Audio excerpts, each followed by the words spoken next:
రాజన్న సిరిసిల్ల జిల్లా వేములవాడ డబుల్ బెడ్రూమ్ల వివాదంపై బీఆర్ఎస్ నేతలు స్పందించారు.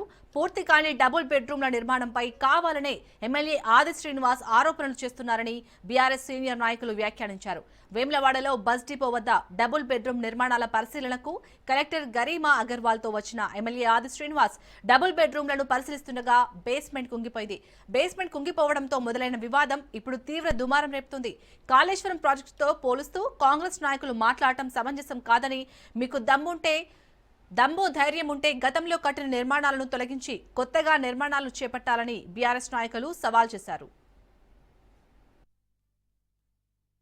8 సంవత్సరాల కింద నిర్మించినటువంటి ఆ యొక్క డబుల్ బెడ్రూమ్ల వసతి గృహాలు మరి కాలక్రమేణా మరి మా ప్రభుత్వం రాలేకపోవడం వల్ల, అవి కట్టలేకపోవడం వల్ల అక్కడ మన గత కొద్ది సంవత్సరాలుగా మరి వర్షపాతం కావచ్చు, అక్కడ నుండి రాగడి మట్టి కావచ్చు, దాంతో ఆ ఫ్లోరింగ్ కొంత భాగం ఒక ఫ్లోర్లోనే కొంత భాగమే ఆ ఫ్లోర్లో మట్టి కిందకి కుంగిపోవడం వల్ల, ఆ మంది ఎక్కువ ఉండడం వల్ల మరి నిన్నటి రోజే ఆర్ఎండ్బి డి గారు కూడా, భద్రే సార్ కూడా మరి వివరణ ఇవ్వడం జరిగింది.